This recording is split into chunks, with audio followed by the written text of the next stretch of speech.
আজকের ভিডিওটি কেবলমাত্র তাদের জন্য যারা সত্যি টাকা ইনকাম করতে চায়। আর 4টে এমন অভ্যেস আছে যা আপনাকে কখনোই ধনী হতে দেবে না। আর আজ আমি আপনাদের ওই 4টে অভ্যেস সম্পর্কে কথা বলবো। তো চলুন শুরু করা যাক। সবার প্রথমে যে খারাপ অভ্যেসটি আপনাকে টাকা ইনকাম করা থেকে আটকে রেখেছে সেটা হলো পুর মেন্টালিটি। যদি আপনার মনে হয় আপনি এই কারণে ধনী হতে পারছেন না, কারণ লোক আপনাকে ধনী হতে দিচ্ছে না, বা আপনার চারপাশের পরিবেশ, সরকার, সমাজের নিয়ম আপনাকে ধনী হতে দিচ্ছে না, অর্থাৎ আপনার অসফলতার কারণ আপনি অন্যকে মনে করেন, এটাই হলো আপনার সব থেকে বড় ভুল। কিছু লোক বলে ধনী লোকগুলোই আমাদেরকে ধনী হতে দিচ্ছে না, আর এই কারণেই ধনী আরো বেশি ধনী হচ্ছে আর গরিব আরো বেশি গরিব হচ্ছে। এরা নিজের অসফলতার জন্য পৃথিবীর সবার উপরে দোষ দিতে পারে, কেবল নিজের উপরে ছাড়া। এদের সামনে যখনই কেউ টাকা নিয়ে কথা বলে বা কোনো আইডিয়া দেয়, তখন এরা খুব মনোযোগ দিয়ে শুনে, কারণ টাকার কথা শুনতে সবারই ভালো লাগে।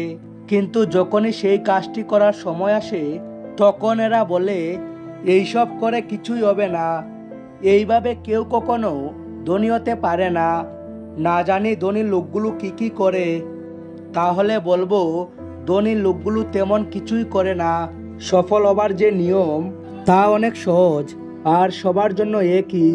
আপনার মনে হয় আপনাকে টাকা ইনকাম করতে হবে, কিন্তু যখন কাজ করার সময় আসে তখন আপনি কোনো না কোনো অজুহাত দিয়ে সেটাকে করেন না।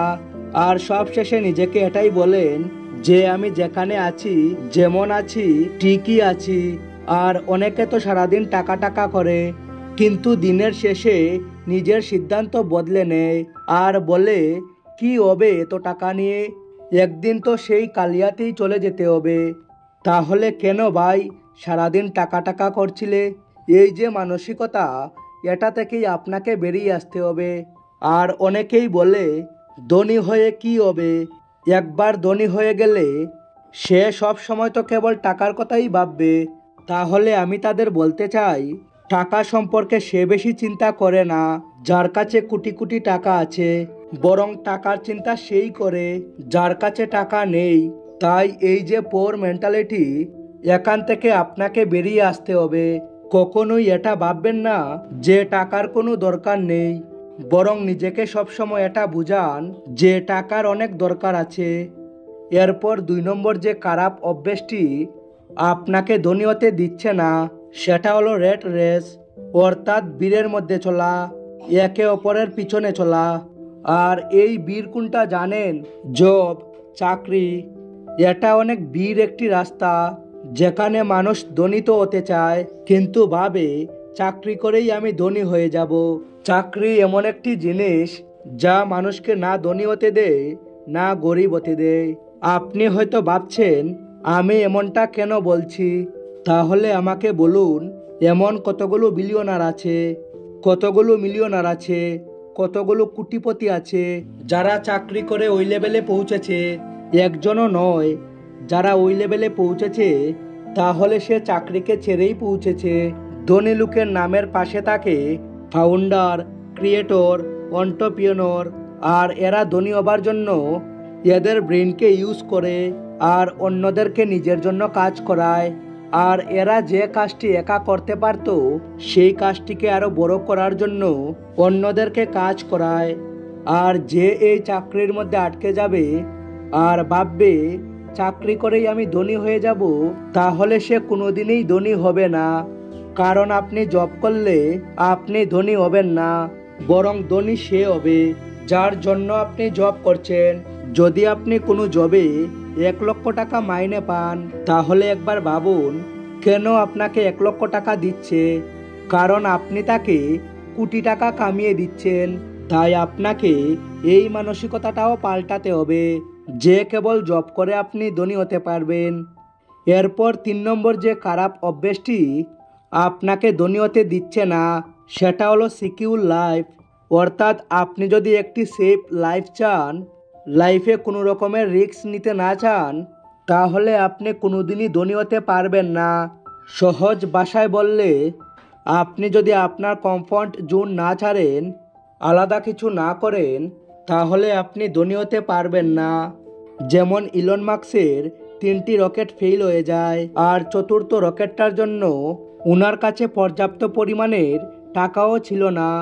তারপরেও সেদিন যদি উনি রিস্ক নিয়েও 4th রকেটটা লঞ্চ না করত, তাহলে আজ তিনি পৃথিবীর সব থেকে ধনীদের লিস্টে থাকতেন না। আর এই কাজ কেবল সেই করতে পারে যার নিজের উপরে বিশ্বাস থাকে, নিজের প্ল্যানিংয়ের উপরে বিশ্বাস থাকে। তাই যদি আপনি রিস্ক নিতে না পারেন, তাহলে এর অর্থ যে আপনার নিজের উপরে বিশ্বাস নেই। রিস্ক মানে এটা নয় যে কোনো কিছু না ভেবেই আপনি কিছু করে দেবেন আর ভগবানের ভরসায় বসে থাকবেন। না, রিস্ক মানে হলো তখনই আপনি কোনো কাজ করবেন যখনই আপনার প্ল্যানিংয়ের উপর আপনার বিশ্বাস থাকবে, আপনার প্ল্যানিং একটি লজিক্যাল প্ল্যানিং হবে, আর আপনার নিজের উপরে কনফিডেন্স থাকবে। আর যারা ভয় পায়, যারা ভাবে আমার চাকরি চলে গেলে কি হবে, লস হয়ে গেলে কি হবে, এদের এই চিন্তাটাই এদের আগিয়ে যেতে দেয় না। আর আপনার এই দুর্বলতার সুযোগটা বিজনেসম্যানরা খুব ভালোভাবে ব্যবহার করে। যেমন আপনি কোনো দোকানে গেছেন আর আপনার একটি ঘড়ি ভালো লেগেছে, আপনি সেটা নিতে চান, আবার একটু দাম বেশি মনে হচ্ছে, তাই আপনি নিতেও চান না। এমন সময় দোকানদার আপনাকে বলবে, এই ঘড়িটা খুব ভালো একটি ঘড়ি, অনেক বেশি বিক্রি হচ্ছে, মাত্র আর 1 পিসই বাকি আছে, আর জানি না ফের কবে স্টকে আসবে, আপনি এটা নিয়ে নিন। আর এরপর আপনি বাধ্য হয়ে যান ঘড়িটা কিনতে। তাই আপনার মনের এই ইনসিকিউরিটি দূর করতে হবে। সত্যি বলতে আমরা কেউ সেফ নয়, এটা আমাদের ভুল ধারণা যে আমরা অনেক বেশি ইনকাম করছি তাই হয়তো আমরা সেফ। যেমন মনে করুন আপনি মাসে 1 লক্ষ টাকা ইনকাম করছেন আর নিজেকে সেফ ফিল করছেন, কিন্তু যদি ভগবান না করুক আপনার কোনো অসুখ হয়ে যায় যেখানে 40-50 লক্ষ টাকা লাগবে আর আপনার কাছে এত টাকা নেই, তাহলে তখন আপনি কি করবেন? কোথায় আপনি সিকিউর? সেফ কেউই নেই এই পৃথিবীতে। রাস্তাতে কালি পায়ে হাঁটা লোকটা যতটা রিক্সে আছে, প্লেনে ট্রাভেল করা লোকটাও ঠিক ততটাই রিক্সে আছে। তাই রিস্ক না নেওয়াটা জীবনের সব থেকে বড় রিস্ক। আর 4 নাম্বার যে খারাপ অভ্যেসটা আপনাকে ধনী হতে দিচ্ছে না, এই অভ্যেসটিকে আপনাকে ভালোভাবে বুঝতে হবে। গরিব লোক টাকা ইনকাম করে সেভ করে, আর ধনী লোক টাকা সেভ করে ইনভেস্ট করে। গরিব লোক সবসময় এটাই মনে করে যে টাকা সেভ করলেই ধনী হব, আর ধনী লোক এটা ভাবে যে টাকাকে সেভ করে কি লাভ, টাকাকে ইনভেস্ট করতে হবে। ধনী লোকের প্রতিটি টাকা ওদের জন্য এমপ্লয়ি, আর এটা ওদের জন্য কাজও করে। তাই টাকা সেভ করে কেউ ধনী হয় না। যদি আজ আপনাকে 1 কোটি টাকা দেওয়া হয় আর আপনি সেটা কাছে রেখে দেন, তাহলে ধীরে ধীরে ওই টাকার মূল্যটা কমে যাবে। তাই যত দ্রুত সম্ভব আপনাকে ইনভেস্ট করা শুরু করতে হবে। তো চলুন আরও একবার ওই 4টি পয়েন্ট আপনাকে বলি যা আপনাকে গরিব করে রেখেছে। নাম্বার 1, পোর মাইন্ডসেট, অর্থাৎ এটা ভাবা যে টাকার কোনো প্রয়োজন নেই, টাকা অনেক খারাপ জিনিস। নাম্বার 2, রেট রেস, অর্থাৎ ভিড়ের মধ্যে দৌড়ানো, চাকরির পিছনে ছুটে বেড়ানো। নাম্বার 3, রিস্ক না নেওয়া। আর নাম্বার 4, টাকাকে ইনভেস্ট না করা। তো বন্ধুরা, ভিডিওটি কেমন লাগলো জানাতে ভুলবেন না, আর ভালো লাগলে অবশ্যই একটি লাইক করবেন। Thanks for watching.